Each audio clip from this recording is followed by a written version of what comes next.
What's going on, everyone? Chris from Pickdawgz.com here with your free pick in the Brown versus Yale college basketball matchup going down Tuesday, January 9th, 2024. Just a reminder, if you haven't already, make sure you're subscribed to our channel and smash that thumbs up. And if you're looking for my best bets, the games that I love the most, including my daily $19 best bet, make sure that you head on over to Pickdawgz.com and click the Premium Picks tab at the top of the page.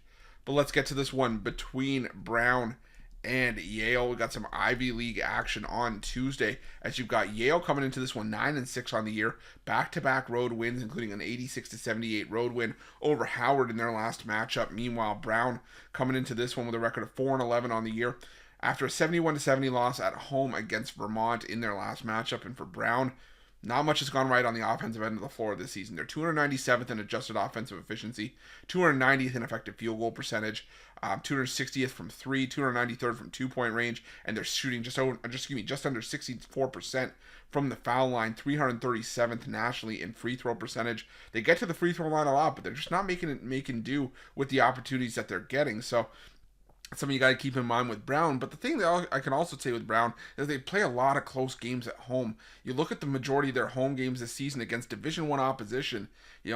Look at the losses they've taken. A 2-point loss against Loyola Maryland. Not a great loss considering Loyola Maryland's 339th ranked in KenPom, but still a close game. Played Bryant close at home, 69-66. Beat Siena 71-67. Again, probably a team you should be beating by a lot more, but it is what it is. The best home performance of the bunch, though, even in a loss, a 1-point loss against Vermont as a home underdog, 3.5 points. So Brown's been competitive at home. Yale, my concern with Yale is that Yale, don't get me wrong, Yale's the better offensive team by a fair margin, better defensive team by a lot here as well.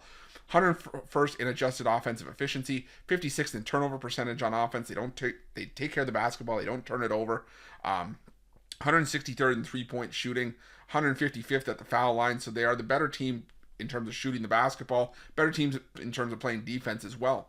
The concern that I have with Yale is that this is going to be their final game of a 5-game road trip. They haven't been home in a month. They haven't played a home game in a month.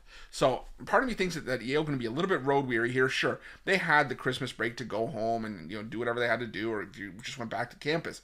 But from a road perspective, you're not playing your 5th straight road game. I have to think that Yale's going to be a little bit road weary here because they haven't really, they beat Quinnipiac, they beat Santa Clara, they beat Howard. Those losses a couple of those losses are solid. A couple of those wins are solid wins, but they haven't really blown anybody away on the road this season. Their biggest win on the road was last time out against Howard and against Santa Clara. Howard, they went to overtime. It was a tight game throughout. Howard pushed them to OT, and Santa Clara just hit their shots late. But we've also seen Yale take some questionable losses on the road. They lost to Rhode Island by 4 on the road. They lost to Vermont, the same Vermont team that Brown took down to the wire. Yale lost to them by 1 point in a freaky instance of I believe it was just that crazy turnover game where Vermont was up by 5, or Yale was up by 5 with a couple 10 seconds to go or something like that, and Vermont somehow found a way to win that game. I just think this is, like I said, a road weary spot for Yale. Brown has a history of keeping this game close. I believe 3 of the last 8 meetings have been decided by a single bucket, including one of the meetings last year. So I'm going to take a shot here with Brown in the points. Not a game I'm rushing to the window to bet, but I think there is some value on the dog here. So give me Brown plus the points, and that's going to be my free pick. But just a reminder, if you haven't already, make sure you're subscribed to our channel and smash that thumbs up. And if you're looking for my best bets, you can find those at Pick Dawgz Premium. While you're at Pick Dawgz, check out our betting tools. They're 100% free. They're the best betting tools in the business, and tools that you want to make sure that you have in your back pocket when you're making your best bets for the day's action.